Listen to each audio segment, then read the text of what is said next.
Bien, salut tout le monde, aujourd'hui on se retrouve sur une vidéo à propos de faut-il acheter un casque VR en 2023 voire 2024, bref quand tu regarderas la vidéo. Alors là j'ai simplement un tapis VR qui est disponible sur TikTok, vous pouvez regarder le truc. Faut savoir que après ce TikTok là j'ai reçu pas mal de questions à propos surtout du PC, c'est une inquiétude que je sais pas, que beaucoup a. En gros quand vous avez acheté un PC je sais pas 1200 balles ou à 1500 euros il y a quelques mois, il y en a beaucoup qui pensent que leur PC vont plus servir parce qu'ils auront un casque VR, du coup ça servira plus à rien. La réponse est non, je m'explique. Il y a deux catégories en casque VR. Il y a les casques VR autonomes qui ont un chop intégré et il y a les casques VR reliés au PC H24. Donc en gros, dès que vous débranchez au PC, le casque VR fonctionne plus. Ça, c'est en gros les catégories de type HTC Vive. Le premier HTC Vive, il fallait absolument le brancher au PC sinon il ne fonctionnait pas. Bon, je vais d'abord parler des casques autonomes. Les casques autonomes, il faut savoir que ça coûte pas spécialement cher, peut-être 350 euros. Avant, c'était 350 euros, maintenant, c'est peut-être 450 euros. C'est pas cher pour ce que c'est. Alors, ça peut sembler cher, mais ce n'est pas cher pour ce que c'est. Calmez-vous. Alors, les casques autonomes, bien évidemment, comme le nom indique, c'est autonome. C'est-à-dire pas besoin de capteurs à mettre dans les murs, donc à percer ton mur, à mettre des perches, etc. Pas besoin de capteurs. C'est directement intégré au casque. Ça, c'est cool. En plus, on a un shop directement intégré au casque, donc pas besoin de brancher au PC et télécharger tes jeux, et voilà, pas besoin de faire ça. Non, non, tu mets ton casque, tu joues, tu télécharges tes jeux, c'est bon. Voilà. Et les casques autonomes, en plus, désormais, depuis le Quest 1, Quest 2, Pico 3, Pico 4, vous pouvez bien évidemment l'utiliser sur PC en plus. C'est-à-dire que vous pouvez utiliser la puissance de votre PC, c'est là où votre PC ne sera pas obsolète du coup. Vous pourrez utiliser et jouer à des jeux Steam VR, HTC Vive Store, bref. Et voilà, vous pourrez l'utiliser, donc votre PC ne sera pas perdu quand vous allez acheter un casque VR. Donc de plus, avec un casque autonome, plus besoin de capteur, comme je vous l'ai dit, plus besoin de faire ceci, cela. Et surtout, plus besoin de câbles. Et ça, c'est la chose qui peut être portée un petit peu, qui peut être pénible quand vous regardez une vidéo, je sais pas, de VR, des fois, genre de type... beaucoup regardaient la vidéo de Squeezie avec le HTC Vive, truc Vertige, t'as compris, vous voyez ce que je veux dire, ceux qui ont vu. Il avait des câbles et désormais il n'y a plus besoin de câbles, bien évidemment. Et même en le remet à votre PC, vous n'avez même plus besoin de câbles avec l'Oculus Quest 2. Donc en gros, Airlink, vous marquez sur ta tête, Oculus Quest 2, Airlink, voilà, c'est ça en gros la technologie. Donc voilà, pour les casques catégorie numéro 2 qui existent beaucoup moins qu'avant, c'est des casques en gros avec des capteurs qu'il faut installer ou alors non capteurs, mais il faut absolument avoir un câble relié au PC.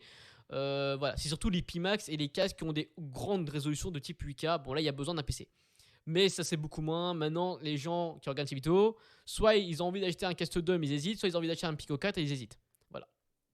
Ou alors vous êtes juste curieux, ou vous avez envie de regarder la vidéo pour faire plaisir. Du coup voilà. Bref, alors, voilà, vous avez parlé des deux catégories.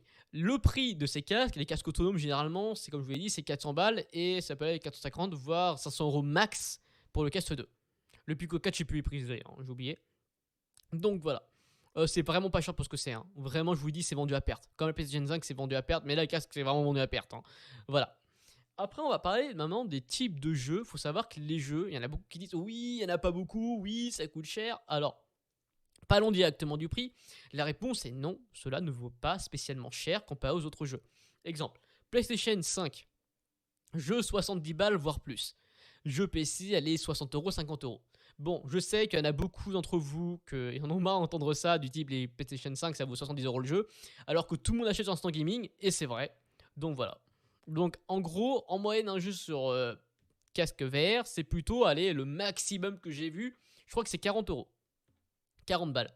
Il faut savoir que ce prix-là, c'est similaire aux jeux PC en soi. Hein. C'est quasiment pareil.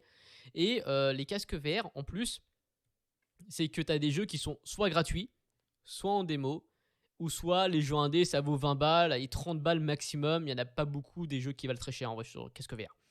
Et après, il y en a qui s'inquiètent à propos du. Il n'y a pas beaucoup de jeux, c'est vrai que ça peut faire peur. La réponse est non. Exemple, sur le Oculus Quest Store, t'as pas énormément, je dis énormément, t'as pas des milliers de jeux, mais tu as des très bons jeux. Il n'y a pas de souci pour ça, il y a de très bons jeux et vous pourrez passer des heures et des heures et des heures, voire des jours à jouer, pas de problème. C'est ça qu'il faut arrêter avec ça. Hein. Il faut vraiment arrêter avec le truc, il n'y a pas beaucoup de jeux. Il y a beaucoup de jeux. Après, niveau qualité, ça varie énormément, ça dépend des goûts de chacun. Si t'aimes bien faire des jeux de course, si t'aimes bien faire des jeux d'aviation, des jeux RPG, bref, tout ça, t'auras tes trucs. T'inquiète pas, sur un Oculus Quest 2, t'auras ton choix. Pareil pour le Pico. Le Pico, par contre, a quand même un retard comparé au Oculus Quest 2, donc il y a moins de jeux, mais il y a quand même énormément de jeux dessus. Pas d'inquiétude. Après, au pire des cas, si vous avez un casque autonome compatible avec un PC, vous pouvez le brancher à votre PC et avoir tout le Steam VR. Voilà, donc dès que vous voyez un jeu genre VR pris en charge, etc., ou VR obligatoire, ou VR nécessaire, il sera compatible. Donc voilà, pas de problème avec les jeux. Et comme je vous l'ai dit, il y a différents types de jeux. Tu as des jeux de course, tu as des jeux d'aviation, des jeux RPG, des jeux de type Call of, donc avec des guns, des jeux de stratégie, des jeux de société, des jeux sociables, dans le type VR Chat, Red Room, etc. Horizon World. Et bref, tu as énormément de jeux et il n'y a pas d'inquiétude pour les jeux à voir. Après, il y a un truc que je vis actuellement, même depuis pas mal de temps, je me suis lassé des jeux vidéo de type non VR. Je parle bien de non VR. C'est-à-dire du type, je sais pas, CSGO, Dead Midlight, Bidule Chouette, bref, tous les jeux que vous connaissez, Warzone, etc. Je m'en suis lassé énormément parce que le gameplay est toujours pareil. Le problème des jeux non VR, c'est que vous avez toujours un clavier, une souris, ou alors vous pouvez avoir des accessoires annexes, mais c'est souvent un clavier et une souris. Voilà. C'est chiant, au bout d'un moment, je me suis fait chier avec ça. Comme ça, je fais moins de contenu, je suis vraiment spécialisé dans la VR, c'est pour ça que vous voyez tout le stuff, tout le matos derrière, et j'essaie de tout vraiment bien tout mettre, tu vois. Mais du coup, revenons à nos histoires, c'est que en gros, je me suis lassé de ça, des jeux non VR. Et je me suis lancé aux jeux VR, et là, c'est complètement différent, le gameplay est vraiment extraordinaire, parce que du coup, vous avez vraiment plusieurs axes, donc vous pouvez vous tourner, etc., bouger vos bras, bref, il y a beaucoup de combinaisons supplémentaires au gameplay, tout simplement. Et du coup, il y a beaucoup de moins, du coup, je m'en lasse beaucoup moins, et quasiment pas du tout même. Et voilà pourquoi je suis surtout des jeux VR en ce moment et non pas des jeux non VR. Voilà pour ça, pour ceux qui se posent la question. Voilà. Et après, on va parler d'autre chose, c'est qu'il n'y a pas que le jeu vidéo avec le casque VR. C'est-à-dire, avec le casque, ou les casques VR de type Oculus, Pico, t'as compris, tous les casques autonomes ou autres, il n'y a pas que ça à faire. En gros, je vous explique, c'est que bien évidemment, on pouvait faire des jeux vidéo, ou soit tout ce qui est conférence, soit du sport avec, soit regarder des animés, des jeux vidéo type Crunchyroll, Netflix, Amazon Prime, Disney+, sont tous compatibles, ou d'autres trucs avec. Il y a énormément de productivité à faire avec. Genre, c'est pas qu'un casque VR fait que pour jouer. Genre, imaginons, t'as qu'un seul écran devant toi, devant ton PC, devant ton magnifique setup de pro gamer. Et bah qu'un casque VR, si tu le mets, tu pourras bien sûr le brancher à ton PC et avoir autant d'écrans que tu veux. Et ça qui est ouf. Genre, le casque va prendre le contrôle de ton PC, genre toi qui vas prendre le contrôle de ton PC, t'as compris, et tu pourras l'utiliser comme tu veux. Voilà. Voilà. Et ça, je trouve ça vachement cool, je trouve ça vachement génial. Et même pour ceux qui se posent la question, oui, mais du coup, si je prends le casque vert, je verrai pas mon clavier, faut savoir qu'il y a des claviers maintenant qui sont carrément reproduits physiquement, enfin virtuellement entre parenthèses, dans le casque. Et tu le vois, genre, si tu regardes ta bouton, je sais pas, ton bouton A, tu le verras dans le casque VR, donc tu vas pas te tromper, tu vois. Et ça, c'est extraordinaire. Et même, c'est ultra bluffant. Genre, tu peux appeler une personne en visio, toi, tu es en VR, la personne n'a peut-être pas de casque VR, du coup, pas de problème, hein. Elle pourra te voir ton avatar en VR. Et toi, tu pourras voir la personne, du coup, ça a une caméra dans ton casque VR. Et c'est ça que je parle du principe, c'est qu'il y a énormément de fonctionnalités qui sont pas trop utilisées actuellement en VR. Et c'est vachement dommage. Donc voilà, franchement, je vous dis, acheter un casque VR en 2023, c'est vraiment le meilleur truc que vous pouvez faire à votre PC. Votre PC vous remerciera, vraiment clairement. Pour ceux qui se posent la question, achetez un casque VR plutôt sur Amazon. Tout simplement, déjà, vous l'aurez plus rapidement. Le prix sera peut-être moins cher des fois. Et surtout, au pire des cas, si vous n'avez vraiment pas le casque, ou vous avez vraiment vous en lassez, vous pourrez simplement le renvoyer à Amazon. Ils vous remboursent l'intégralité. Bon, vous disiez juste que vous avez des problèmes, je sais pas, de nausée avec le casque, vous inventez une excuse. Alors oui, c'est bon, c'est pas réglo, mais voilà, pour ceux qui c'est vraiment, vous avez envie d'essayer, mais vous avez peur de ne pas aimer, faites-le. Voilà, ça pourrait vous aider. Le casque que je vous conseille, que vous avez pu le voir, j'ai beaucoup parlé du casque 2 parce que c'est mon casque préféré tout simplement. Pourtant, j'ai testé les Pimac, les HTC Vive, tout ce qui est Elite, les Valve, Index, et tous ces trucs-là. Mon casque 2, c'est le casque préféré que j'ai actuellement. Maintenant, on va parler du confort des casques VR. Beaucoup ont des lunettes, comme moi. Comme vous pouvez voir, voilà la taille des lunettes que j'ai, c'est énorme. Elles sont surtout épaisses et je n'ai pas de problème avec mes lunettes. Tout simplement. Alors, là, je parle vraiment pour ceux qui ont des lunettes, après je vais pas des autres, bien évidemment. Pour ceux qui ont des lunettes, vous pouvez simplement avoir des lentilles sur vos casques, c'est-à-dire que je parle pas des lentilles mettre sur vos yeux, hein, mais vraiment des lentilles sur votre casque. C'est pas des petits tourons là, c'est vraiment des grosses lentilles qui se branchent à votre casque, et là vous pouvez simplement enlever vos lunettes, mettre votre casque, plus besoin de lunettes. C'est des lentilles qui sont faites simplement, en gros c'est vraiment des lentilles custom, en gros vraiment à votre vue de A à Z. Faudra envoyer tout ce qui est opticien, etc. pour être vos fichiers simplement au niveau des yeux. Et voilà, ils vous feront des lentilles, évidemment, c'est 80 € environ. Ça peut sembler cher, mais c'est pas du tout cher pour ce que c'est. Vraiment, c'est pas du tout cher. Donc voilà, pas de problème pour les lunettes. Et si vous voulez pas faire des lentilles pour votre casque VR, vous voulez vraiment garder votre bonne vieille lunette comme moi, et ben vous pouvez simplement acheter des covers pour le visage. Donc en gros, dans un casque, vous allez simplement avoir une sorte de mousse autour, ou carrément un truc en plastique pour mettre la mousse dessus. Bon bref, voilà, vous pourrez simplement le retirer et en acheter un sur Amazon des plus larges pour mettre vos casques. Alors, faut savoir que le casque de base propose déjà un système comme ça. Et vous pouvez bien évidemment mettre vos lunettes directement avec votre casque, tout simplement. Pareil pour l'HTC, les Pimax, le Pico, tout est bon. Après, je vous dis clairement, c'est assez confortable. À partir du moment où j'ai pas genre votre casque tout le temps comme ça avec vos mains volontairement, c'est bon. Il faudra bien évidemment le repasser de temps en temps, mais il n'y a pas de problème pour ça. Donc pour ceux qui ont une lunette, pas de problème. Pas de problème. Pour ceux, alors là, ça va concerner pas mal de gens.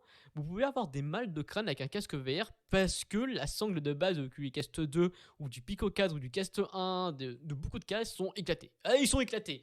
Il faut savoir que la casque VR est vendue à perte actuellement, que ce soit Pico 4 ou Cast 2. Donc les sangles, c'est vraiment leur dernier problème. Genre, bon, tout le monde les change. Moi, j'ai plus la sangle officielle. Hein. Sur tous mes cas, j'ai plus les sangles officielles. Donc voilà. La sangle est changeable. Ça peut varier du 20 € à plus de 80 €, voire 120 €. Ça dépend ce que vous voulez avec. Donc voilà pour ça. Si vous n'avez pas beaucoup. Bref, voilà. Pour le confort, ne vous inquiétez pas. Tout est changeable. Pareil pour vous. Tout est changeable. Oui, pour l'autonomie du casque, pourtant, on se dire la question, oui, mais l'autonomie, elle est pas où? Je regardais 2 heures. Alors, si vous jouez 2 heures d'affilée à la VR, bah, vous êtes vraiment bon quand même. Faut savoir, ça prend pas mal de temps. Au premier abord, vous allez vite fatigué avec la VR. C'est vachement fatigant au début puisque vous n'êtes pas habitué. Ou d'autres personnes s'en foutent complètement, sont directement VR compatibles et là, pas de problème pour ça. Sinon, pour ceux qui jouent énormément, vous pouvez bien sûr acheter des batteries externes. Donc vous avez deux choix. Soit vous avez une batterie intégrée à votre sangle, donc qui est derrière et ça fait un contrepoids et c'est top, je vais vous en parler après. Ou soit vous avez une batterie externe dans votre poche ou dans votre sac à dos, comme vous voulez, et vous le branchez et c'est bon. Voilà. Il n'y a pas de truc trop compliqué actuellement. Donc voilà pour la batterie. Donc la batterie, c'est next, vous en foutez. L'autonomie, vous pouvez bien sûr l'améliorer et l'augmenter. Maintenant, on va parler du contrepoids. C'est quelque chose qui est souvent dit, c'est qu'en gros, vous allez voir beaucoup d'avis, c'est le poids me pèse sur le visage, ça écrase mon visage. Comme je vous ai dit, Meta, son but c'est de proposer un casque qui soit vraiment fiable, bon, pas cher. Pareil pour Pico, pareil pour les autres marques. Et du coup, la sangle, généralement, les constructeurs s'en foutent complètement. Donc, c'est à vous vraiment d'acheter une sangle. Bon, ce ne sera pas primordial, hein, vous pourrez quand même y jouer avec une sangle basique. Mais le mieux, c'est comme d'acheter une nouvelle. Et du coup, à ce moment-là, vous allez avoir des systèmes de contrepoids, c'est-à-dire la batterie qui sera derrière votre casque et du coup qui va relever un petit peu votre casque et ça va sembler moins vous embêter simplement sur votre visage. Et même, il n'y a même pas besoin de batterie derrière, hein. Même un truc avec une petite roulette pour serrer votre casque, ça sera bon. Voilà, donc pour le confort, tout est améliorable, tout est bon, pas de souci pour ça. Maintenant, on va parler du capteur. Ça peut quand même faire peur de se dire oui, avant on avait des gros capteurs comme en dessous de moi, là, le truc carré noir. Il y avait des gros capteurs. Alors, est-ce que le tracking, en gros, c'est que, imaginons, je sais pas, j'ai ma manette là et je la bouge, est-ce qu'elle va vraiment bien bouger dans le jeu? La réponse est oui, il n'y a aucun problème avec le tracking. Il marche vraiment énormément. Mais il marche ultra bien. Il n'y a pas de problème, il n'y a pas de freeze, il n'y a pas de lag, tout est bon. Donc, pas d'inquiétude pour ça. La configuration du PC aussi peut vous poser des questions. Il faut savoir qu'à partir du moment où vous avez une RTX de type 2060, ça sera bon. Bon, le mieux, c'est d'avoir une 3060, c'est vraiment le meilleur. Mais si vous avez une 2060, ça sera bon. Voir certains casques, en gros je m'explique, le Cast 1, le Cast 2, l'HTC Vive, le Cast Pro, etc. Ils ont tous une résolution différente par œil. Oui, donc comparer un écran normal avec un 1720 par 1080, un casque a quasiment 2K au niveau des jeux, genre 2K, 2K, tu vois, tu vois le genre. Donc ça demande beaucoup plus de puissance et du coup ça va vraiment dépendre du casque que vous avez. Si vous avez un Cast 1 ou autre type HTC, même si HTC, bon voilà, vous pouvez jouer évidemment avec une 1050, 1060, voire moins, c'est faisable. Mais bien sûr, il faudra faire des concessions graphiques et vous ne pourrez pas jouer aux jeux ultra récents. Si vous avez un Cast 2, le meilleur, ça va une RTX minimum, une 2060, et vous pourrez jouer à pas mal de jeux. Bien sûr, il faudra avoir des concessions graphiques, et si vous avez une 3060, il n'y aura plus de concessions graphiques. Voilà pour ça. Je peux dire une 3060 parce que c'est la plus connue. Donc voilà pour ça. Après, faut savoir qu'un casque VR, faut l'entretenir, c'est-à-dire, bon, faut pas non plus l'entretenir tous les jours. Hein. Il faut quand même minimum nettoyer la lentille et minimum nettoyer le cover. Donc celui qui est autour de vos yeux, la mousse qui est autour de vos yeux, il faut minimum nettoyer parce que vous risquez de transpirer puisque vous allez beaucoup jouer. Puisque en plus, faut savoir que quand vous utilisez un casque VR, vous faites du sport sans le vouloir. Et oui, ça c'est bien, c'est pratique. Il y a même des logiciels intégrés. Comme la Wii, vous savez, le Wii Fit, etc., le Wii Sport, vous avez carrément réussi à intégrer pour dire combien de calories vous allez dépenser, etc. Donc en soi, c'est ça ce que j'aime bien, le casque VR, c'est que c'est pas une perte de temps à 100%. C'est-à-dire que dans tous les cas, même si vous jouez à un jeu de type Call of, vous allez bouger et vous allez quand même faire des efforts. Bon, le sport, c'est comme un bien grand mot, mais vous quand même faire du sport entre parenthèses. Et c'est pas non plus une perte de temps. Voilà, et en plus, niveau immersion, c'est le top. Je vous dis, casque VR, c'est le top. Après, qu'est-ce que je pourrais vous dire d'autre? Ah oui, vous avez des accessoires comme ça. genre un type volant ou alors un joystick de petit HOTAS ou autre chose, vous pourrez bien sûr les utiliser en VR. Il n'y a pas de problème. Vous pouvez jouer à des jeux d'aviation et tout, des jeux de course en VR et c'est vachement mieux. Limite, tu n'as même plus besoin de 3 écrans. Un seul écran te suffit pour contrôler le casque. Je sais pas quand tu es branché au PC en Airlink ou en PC Link. En Airlink, Airlink. Je sais plus comment on appelle ça. Merde. Link. Bref, voilà. Donc voilà. Donc pour ceux qui se posent la question, je vois pas utilité, je vois pas l'intérêt. Testez avant de dire ça, je vous dis vraiment, mais testez-le. Alors là, je vous dis, bon, allez, moment bon plan. Comme vous avez pu voir, j'ai pas fait beaucoup de cuts dans cette vidéo. Genre, j'ai tout mis complètement. J'ai essayé de mettre des images, mais en soi, il n'y a pas besoin de beaucoup d'images à mettre, entre parenthèses. Franchement, je vois pas trop l'intérêt, mais bon, je vais quand même en mettre pour vous faire plaisir. Pour le montage, pour faire genre que je fais un montage, ou bah, surtout, je vais pas du tout le faire. Hein. Mais du coup, le prix, simplement, ça peut être du 150 € minimum pour un Quest 1. Voilà, ça peut maintenant aller à 350 € pour un HTC Vive. HTC Vive première génération ou HTC Vive Pro, voire 450 € pour un HTC Vive Pro. Et là, il vous faudra des capteurs. Ou sinon, vous achetez l'Oculus Quest 2 qui coûte dans les 420 € je crois, première version, et voire 499 €, voire moins, je crois, il me semble, mais bon, je dis à 499 € pour la version max. Je vais quand même vous vérifier ça une seconde, parce que je crois que j'ai un doute. En fait, ils ont augmenté le prix de l'Oculus Quest 2. Donc voilà, oui. Donc il est quand même trouvable à 450 € le Quest 2, donc il n'y a pas de problème pour ça.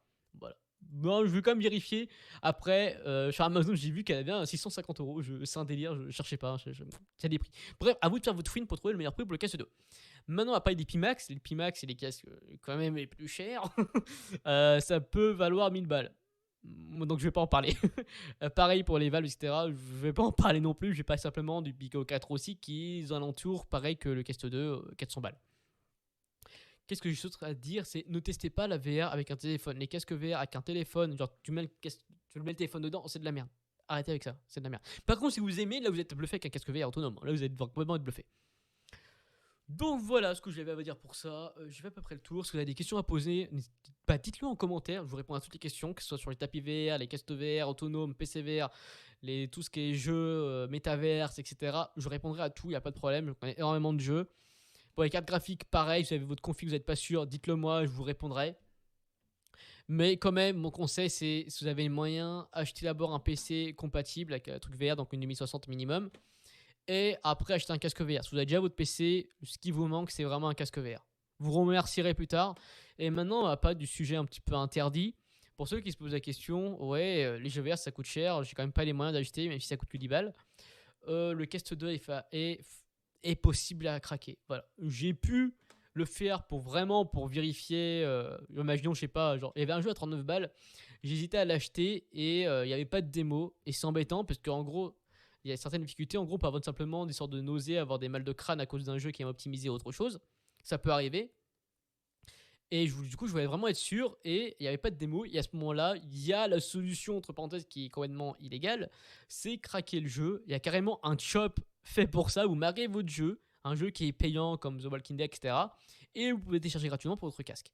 Alors moi, je l'utilise surtout pour voir si un jeu me plaît. Voilà. Certains, je sais qu'il y en a qui utilisent juste pour jouer pour toujours.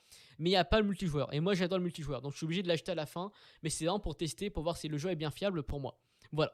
Donc oui, la réponse, vous pouvez avoir des jeux gratuits sur le Quest 2. Ouais, voilà, c'est possible. Bon, alors là, un youtubeur normal, mais je pense pas que cette vidéo va faire des milliers de vues, va vous dire, je vous le dirai pas comment faire. Moi, sincèrement, je vous le dirai comment faire si vous m'envoyez un MP par Discord ou vous m'envoyez un commentaire sur YouTube. Voilà, je vous le dirai comment faire. Pour le Quest 1 et pour le Quest 2. Voire le Quest Elite. Je vous dirai comment faire. Parce que je pars du principe que, comme vous le savez, le Quest 1 actuellement n'est plus trop suivi. C'est-à-dire que les mises à jour vont s'arrêter en 2024. Là, je vous remercie d'avoir continué à regarder la vidéo, ça me fait vraiment plaisir. Mais du coup, oui, les mises à jour seront arrêtées pour le Quest 1. Et du coup, à ce moment-là, le shop, il y aura de moins en moins de jeux. Et c'est vrai que c'est pénible de ne plus voir de jeux. Et du coup, si vous le branchez au PC, vous n'aurez plus de problème. Je tiens à préciser quand même au cas où, il n'y aura plus de problème. Mais si vous voulez vraiment garder en autonome, le mieux, c'est craquer votre casque. Alors, ça va pas... comment on dit ça déjà, jailbreak votre casque sera toujours clean, mais ça va juste télécharger des jeux en fait qui sont normalement payants mais en gratuit. Donc voilà, ça peut rallonger la vie du Quest 1 et c'est vachement cool. Pour le Quest 2, c'est vraiment pour tester des jeux, hein. C'est vraiment pour tester des jeux, donc vraiment, je m'enlève tous les trucs. Faut savoir que avant d'acheter Hyperdash, qui est passé gratuit, d'ailleurs, bon, voilà, j'ai quand même payé Hyperdash, et avant, j'ai quand même craqué le jeu pour voir si le jeu me plaisait vraiment. Le jeu m'a complètement plu. Du coup, j'ai payé, j'ai pu avoir l'accès multijoueur, et c'est top. Pour ceux qui posent la question, oui, mais du coup, pourquoi tu as payé pour un jeu, je sais pas, qui a pas multijoueur, comme tu as dit, le multijoueur ne fonctionne pas quand il est craqué? Parce que en soi, les développeurs ont besoin d'argent, ils ont besoin d'une rentabilité actuellement comparé aux jeux PC où on dit oh, on a qu'à créer un autre jeu. Là, c'est vraiment, il y a beaucoup de jeux indés qui se lancent dans la VR pour voir si c'est rentable, pour voir si leur jeu fonctionne bien, etc., etc. Et si on commence à craquer tous leurs jeux, il n'y aura plus personne dans le marché VR. Voilà. Parce que là, tout ce qui est réalité virtuelle, la VR, tout simplement, c'est nouveau. Donc, c'est pas le moment à craquer tous ces jeux. C'est le moment d'encourager les développeurs. Donc, achetez vos jeux sur le Quest Store. C'est vraiment la base. C'est comme Job Simulator. Moi, j'avais des doutes sur le jeu. Là, je l'ai payé. Je l'ai craqué avant, mais je l'ai payé. Parce que je me dis, le jeu, il est vachement bien. Donc, autant l'acheter. Voilà. Après, certains jeux ne peuvent plus fonctionner aussi en crack. Qu'est-ce que j'ai autre chose à vous dire? Désolé pour la vidéo qui est longue. Mais là, en gros, j'ai carrément mis le minimum à la fin. Comme j'ai dit, ça peut faire mal si vous avez une mauvaise config. Je m'explique.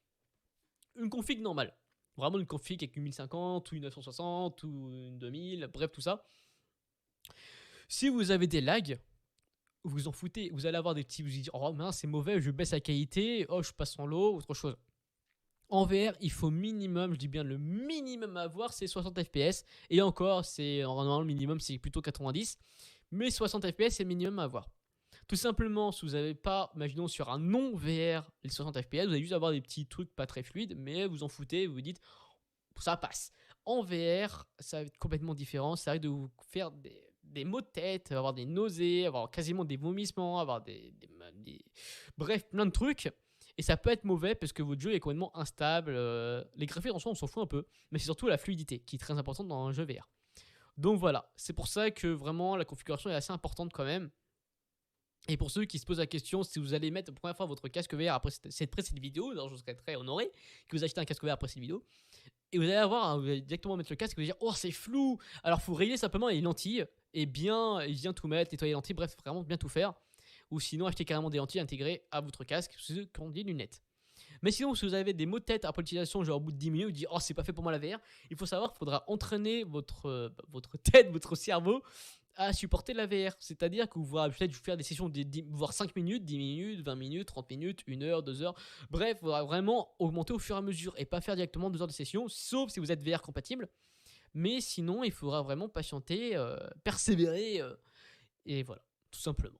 Ah, et aussi, il y a bien sûr des accessoires. En gros, vous pouvez mettre des bracelets qui font une pression à un point précis pour plus avoir de nausées. Ça marche vachement bien. Ou soit mettre un ventilateur devant vous, ça peut marcher aussi. Ou alors, quand vous avancez avec le joystick en VR, bougez vos jambes, faites du surplace. Bref, voilà. C'est pour ça que j'ai le tapis VR. Moi, j'ai aucun problème du coup pour ça.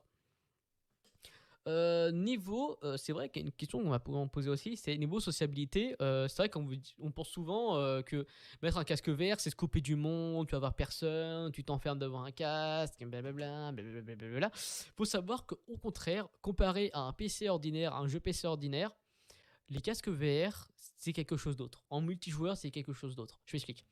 Dans un PC non VR, un jeu non VR, vous allez bouger votre souris, vous déplacer à gauche, à droite, pas besoin de parler aux gens. La différence dans un casque VR, c'est que tout le monde va vous voir. Tout le monde va voir vos déplacements de main, vos têtes. Dès que vous allez regarder une personne, elle va vous voir, etc. Bref, vous pouvez simplement communiquer beaucoup plus facilement avec un casque VR dans un jeu multijoueur comme Rec Room. Sur mobile ou sur PC, c'est complètement différent en non VR. Alors qu'en VR, tout le monde va venir vous voir, tout le monde va vous dire, vous serrer la patoune comme ça, vous serrer la main, faire un tap, faire un pouce. Bref, tout le monde va venir vous voir en VR. Et du coup, c'est ça que je comprends pas. Il y en a qui disent que la VR, c'est pour les gens insociables. Alors, c'est complètement faux. Si vous êtes sociable ou même insociable, vous allez forcément de le devenir ou alors devenir encore plus sociable. Tout simplement parce que la VR va vous pousser à aller voir les autres. Et c'est ça que je trouve ça extraordinaire. C'est vraiment, ça va vous pousser à aller voir les autres. Genre, j'ai passé un casque à des potes et tout. La seule chose qu'ils avaient envie de faire, c'est activer leur micro. Alors que d'habitude, on coupe tous notre micro dans un jeu multijoueur. Dites-moi, dans un Call of ou dans un autre jeu, est-ce qu'il y en a beaucoup qui ont leur micro activé? Non, il y a quasiment personne qui active leur micro. Alors qu'en VR, tout le monde a envie d'activer le micro. Mais moi qui parle jamais en multijoueur généralement dans un jeu non VR, bah en VR, j'active toujours mon micro parce que c'est toujours cool. Genre, en plus, t'as toujours le chat de proximité. Parce que sur PC, on a le chat de proximité, donc en gros le VoC proximité de remédiation s'il est très loin, je vais entendre tout bas, etc. Et bah là en VR c'est toujours activé. Bah oui, ça semble logique, sinon ça un bordel monstrueux, mais il y a toujours le vocal proximité. Et du coup, des fois j'entends un français qui parle, je dis oh putain un français, et du coup tu t'approches de lui, et lui aussi, et du coup il t'entend parler français. Et là, bim, nouveau pote, tu vois, c'est vachement cool. Après, pour l'émission, vous pouvez rencontrer en réel, etc. Bien sûr, faut faire attention. Mais voilà, je trouve ça vachement bien, les casques VR pour nous, sociabilité, et pour les personnes qui ont du mal à être sociables, ça peut vraiment être une solution. Genre, si vous n'êtes pas trop social, vous avez du mal à vous exprimer devant les autres, si vous avez vraiment du mal, etc. C'est la solution la plus fiable, la plus simple. Surtout que, imaginons, je sais pas, vous êtes mal à l'aise, vous enlevez votre casque et c'est bon. Pom, bim. Voilà, et je trouve ça vachement bien. Voilà, la VR c'est vachement cool. Pour ceux qui se posent la question, oui, autant jouer sur un PC. Alors, personnellement, je joue moins en moins sur PC, même si que là, je télécharge des jeux du type Card Rider, j'ai téléchargé, Dead Light, The Seeker, Le Frontier, etc., World of Tanks, Son of the Forest. C'est des jeux non VR, j'y joue quand même, mais j'ai moins de passion qu'un jeu VR. Voilà. Ok, j'ai tout. Ah, on va parler d'Horizon, parce que je suis quand même obligé d'en parler. Horizon, c'est le métaverse de Facebook, donc de Meta. Il est massacré par tout le monde. Personnellement, moi je l'adore. Il faut savoir qu'il faut au minimum une bonne connexion. Si vous êtes de personnes à rage sur leurs tests et tout, qui disent oui, ça là, c'est n'importe quoi. Le jeu, je sais pas si on en rendez compte, mais le métaverse c'est vraiment le futur du jeu vidéo. Hein. Je m'explique. En gros, certains vont comparer des jeux VR à Horizon ou à d'autres métaverses. Il faut savoir qu'un jeu VR traditionnel de type, je sais pas, j'ai même pas de nom de jeu actuellement. Je sais pas, Job Simulator. C'est un jeu qui est vraiment spécialisé dans la simulation d'un job tout simplement, hein, t'as compris, d'un travail. Voilà, donc évidemment il sera bon sur ce domaine-là, parce que c'est son seul principe d'être bon sur ça. C'est comme les autres jeux de type de combat, de type Call of, genre Pavlo, il est super dur à prononcer pour moi, j'ai oublié ses noms. Bref, voilà, ce jeu-là, il sera vraiment spécialisé dans un jeu de guerre, donc les jeux de gun. Du coup, quand on part sur Meta Horizon, on se dit ah le jeu il est pourri, gna gna gna. Faut savoir que là, la différence, c'est que c'est des multitudes de jeux et ça ne demande pas la même puissance qu'un jeu basique d'un Call of en VR. Je pense que du Call of c'est un jeu de gun, d'un Call of en VR, lui il sera vraiment spécialisé dans ça. Et c'est tout. Alors que la métavers, c'est vraiment tout. Et c'est ça qui demande du temps, des ressources, pour ça qu'il y en a qui se plaignent des graphismes. Mais il faut se dire, en compte que les graphismes doivent être partout pareil quasiment. C'est ça le truc. Les jeux qu'on va faire, des mini-jeux, il faut que ce soit partout pareil. Et pour ça que ça demande beaucoup de temps. Les métavers vont forcément arriver, ça va forcément marcher, c'est forcément l'avenir. Il n'y a pas d'autre réponse, c'est sûr. Et même le PDG de Facebook, donc de Meta, Mark Zuckerberg, il a investi des milliards dedans. D'ailleurs, on le remercie parce qu'en soi, bon, sans lui, on n'aurait pas le Quest 2, on aurait payé encore 1000 balles, ça se trouve un casque VR, alors que là, on paye 400 euros. Même s'il a augmenté de 100 euros, ça vaut rien le casque VR. Parlons en termes de prix, hein. Sinon il est énorme le casque. Ça vaut rien le prix. Genre voilà. Non, c'est pour ça que je me rends pas. C'est pour ça que je comprends pas les gens qui disent oui, casque VR ça coûte trop cher. Non, c'est accessible maintenant, mon pote. T'as même pas besoin de PC des fois pour jouer à un casque VR, genre le Pico 4 et le Quest 2, le Quest 1. Même plus besoin de PC. Et Elite, Quest Pro Elite. Pas besoin. Quest Pro ou Quest Pro Elite. Non, c'est HTC Vive Pro Elite. Bref, moi Elite partout. Le Quest Pro. Et bah, il y a même plus besoin de ça. Et voilà. Donc voilà, si vidéo a duré longtemps, même si j'ai tout dit au début. Pour ceux qui ont suivi jusqu'au bout, merci à vous tous. Autre chose aussi à vous dire, c'est que n'inquiétez pas, les jeux vont continuer à venir, les développeurs vont continuer à faire ça. Il y a Apple qui va se lancer récemment, va se lancer en fin d'année, il me semble, 2023, fin 2023, va lancer leur nouveau casque VR. Soyez pas étonnés du prix, ça va coûter peut-être 3000 balles, 3000 euros. Et ils vont sortir une nouvelle version moins chère, pareil pour le Quest 2, enfin le Quest 3, je veux dire. Il y aura une version Quest 3 normale, à peut-être, je sais pas, je dis au pif, 600 euros, 500 euros, 550 euros. Et le Quest 3 Lite, il va sortir peut-être à 350 euros, 400 euros. Voilà. Pour ceux qui se posent la question, voilà. Pour ceux qui se posent encore une deuxième, je suis que de parler. Pour ceux qui se posent la question du est-ce que ça vaut le coup d'acheter un Quest Pro, enfin un Quest 3 ou un Quest 2? Comme vous le savez, le Quest 3, le nouveau casque VR, va sortir en fin d'année. Personnellement, enfin, les gens vont dire attendez le Quest 3, c'est vrai. Si vous pouvez attendre 2-3 mois, bah attendez, en pire des cas. Et si vous avez vraiment envie de vous lancer le casque VR, achetez le Quest 2. Voilà. Moi, personnellement, même si, imaginons, maintenant je voulais mettre à VR, j'achèterais le Quest 2. Parce qu'au pire des cas, je renvoie le casque. Et dans l'autre des cas, eh ben, je passerai à un pote qui vient chez moi. Et du coup, comme ça, je pourrais jouer, même s'il n'a pas de casque, je pourrais jouer avec lui, tu vois. Voilà, ça c'est si vous avez les moyens, vous gardez le casque. Si vous n'avez pas trop les moyens, vous revendez le casque et vous achetez le Quest 3. Bah, il y a pas. Donc en gros, faites comme vous voulez. Si vous avez les moyens, si vous avez assez d'argent, là, soit acheter le Quest 2 d'occasion, ou soit acheter neuf. achetez-le. Au pire des cas, vous le revendez. Au pire des cas, vous le gardez. Et enfin, le meilleur des cas, vous pouvez le garder et le jouer avec des potes. Donc, je sais pas, j'ai dit un pote qui a un casque VR. Bon, je sais même pas qui ont des casques VR d'ailleurs, mais qui habite vachement loin. Mais du coup, j'ai un pote qui vient souvent avec le Cast 1 du coup, et il peut jouer avec moi et c'est vachement pratique. Et du coup, quand je vais acheter le Cast 3, il pourra jouer avec le Cast 2. T'as compris quoi. Et même si un pote qui vient et qui a pas de casque VR, je pourrais lui prêter mon Cast 2 pour qu'il joue avec moi, avec mon autre pote. Bon, bref, t'as compris, tu vois. Genre, voilà. Donc en gros, le Cast 2 sera pas un gâchis si vous l'achetez maintenant. C'est ce que je veux dire. Et même, vous pourrez le prêter à un pote et il pourra jouer chez lui et tout. Après, il pourra vous donner le casque, vous prêter, vous donner vos casques, comme vous voulez. Voilà, et après, on va parler là des petits bidouilleurs. Le Sidecast, c'est un shop qu'on peut acheter d'autres jeux qui sont en bêta et qui augmente encore une fois la durée de vie de Cast 2. Il faut savoir qu'il y en a beaucoup qui disent oui, il faut un PC, gna gna gna, pour activer une certaine option qui s'appelle ADB, comme ça se prononce. Vous inquiétez pas, vous pouvez simplement utiliser votre téléphone. Bon, là, c'est un Fold, hein, pas que ce soit un pliant ou pas, on s'en fout, c'est un Android. Vous pouvez simplement utiliser votre casque, le brancher dessus et activer l'ADB à distance. Enfin, depuis votre téléphone, il n'a pas besoin d'allumer votre PC de pro gamer. Donc voilà. Pour Mac, j'ai pas de Mac actuellement, donc je ne pourrais pas vous dire que ça fonctionne, mais normalement ça devrait fonctionner. Donc l'Oculus, ça devrait fonctionner normalement avec Mac. Voilà, donc j'espère que cette vidéo vous aura plu. N'hésitez pas à lâcher un like, à mettre un commentaire. Désolé, cette vidéo a duré beaucoup trop longtemps. C'est vrai que je suis pas beaucoup trop bougé. Normalement, bon, je devrais bouger un minimum, mais là je vois pas trop intérêt. Donc voilà, je pense pas que je vous mettrai d'image, je suis pas sûr.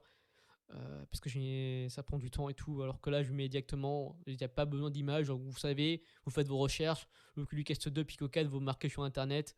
Donc voilà pourquoi cette vidéo n'aura pas d'image ou autre. Je vais quand même devoir faire un montage histoire de bien rééquilibrer, parce qu'en gros c'est pas du 1920 par 1080. Comme vous pouvez voir, il y a quand même des lags. Voilà, je suis désolé pour ça, c'est ma caméra, je l'ai fait tomber, du coup bah le truc elle marche pas, et c'est un petit peu la merde. Ah oui, aussi pour ceux qui veulent faire des lives avec un Oculus Quest 2 à un casque VR, ça marche. Voilà, de rien, c'est cadeau. Bon, allez, miaou miaou les gens.